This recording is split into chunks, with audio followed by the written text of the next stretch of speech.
This is a guide where we talk about how to take charge of your type 2 diabetes. My name is Huda and I'm a dietitian here at the Phoenix PCN Luton. Type 2 diabetes is a very common condition, but the good news is that there is a lot that we can do to manage it well, and in some cases, even move towards remission. During this short session, we'll look at what diabetes is, why it happens, why managing it is important, and most importantly, how diet and lifestyle can help control blood sugar levels and protect your health. The aim here is to help you understand your body better and feel more confident about making everyday food choices that support your health. To understand diabetes, it helps to understand how the body normally handles sugar. When we eat foods containing carbohydrates such as bread, rice, fruit, or potatoes, they're broken down into glucose, which is a type of sugar in blood. Glucose is actually the main fuel for our body cells. To allow glucose to enter the cells, the body uses a hormone called insulin, which is produced by the pancreas. You can think of insulin like a key that unlocks the cells, allowing glucose to move from bloodstream into cells where it can be used for energy. In type 2 diabetes, this system doesn't work properly. The body becomes resistant to insulin, meaning the key doesn't work as well, and glucose builds up in blood instead of entering cells. Over time, this leads to high blood sugar levels, which is what we call diabetes. Type 2 diabetes develops due to a combination of genetics, lifestyle, and environmental factors. One of the biggest risk factors is excess body weight, particularly around the abdomen. Carrying extra weight can make the body more resistant to insulin. Age is another factor. Risk increases as we grow older. However, people from South Asian, Black African, and African Caribbean backgrounds can develop diabetes at a younger age and at a lower body weight. If diabetes is not well managed over time, high blood sugar can damage blood vessels and nerves. This can increase the risk of complications affecting different parts of the body, including the heart, brain, eyes, kidneys, and the feet. The important thing to remember is that good management can significantly reduce these risks. One of the most important tools in managing type 2 diabetes is weight management. Research shows that losing around 10 to 15 kilograms, particularly for people who are overweight, can significantly improve blood sugar control and in some cases even lead to diabetes remission. Remission means blood sugar levels return to a non-diabetic range without medication, although ongoing healthy habits are still essential.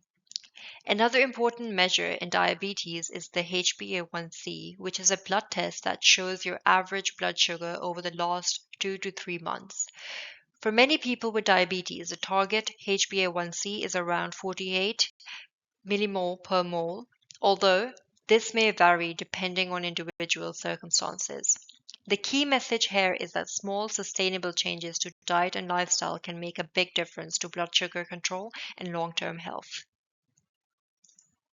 Alongside diet, physical activity plays a very important role in diabetes management.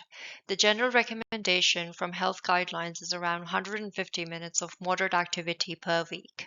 This could include activities like brisk walking, cycling, swimming, or dancing. Exercise helps the body become more sensitive to insulin, meaning glucose can move into the cells more effectively. It can also help with weight management, cholesterol levels, heart health, and mental health well-being. The good news is that activity doesn't need to be intense or done all at once. Even short sessions spread throughout the week can provide benefits. When combined with healthy eating, physical activity can significantly improve blood sugar control. Now let's focus on dietary management, which is one of the most important aspects of controlling type 2 diabetes. According to the British Dietetic Association and Diabetes UK, there are a few key principles. First is portion control. Using something like the healthy plate method can be very helpful.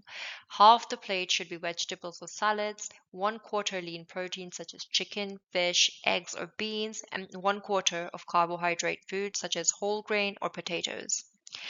Second is regular meal patterns. Eating meals at consistent times helps prevent larger spikes or drops in blood sugar. Third is hydration. Water should be the main drink, while sugary drinks and fruit juices should be limited because they raise blood sugar quickly.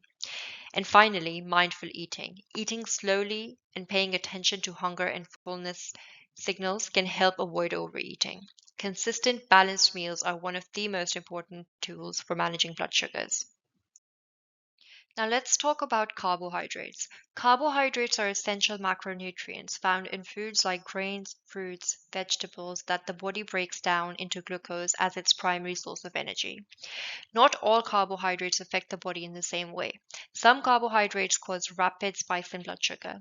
These include foods like sweets, sugary drinks, cakes, refined sugars, and these should generally be limited.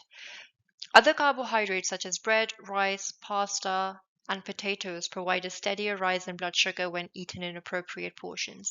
Even better are high fiber carbohydrates such as lentils, beans, chickpeas, and whole grains. These digest slowly and can help keep blood sugar levels more stable. Protein foods like fish, eggs, meat, cheese, or leafy vegetables contain very little carbohydrate and have minimal impact on blood sugar. The goal isn't to completely remove carbohydrates, but rather to choose a high fiber alternate and manage portions carefully. One useful strategy for managing blood sugar is carbohydrate awareness or carb counting.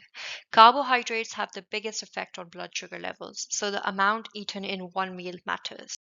For example, as you can see in the picture, a small portion of rice may contain around 10 grams of carbohydrate and cause only a small rise in blood sugar.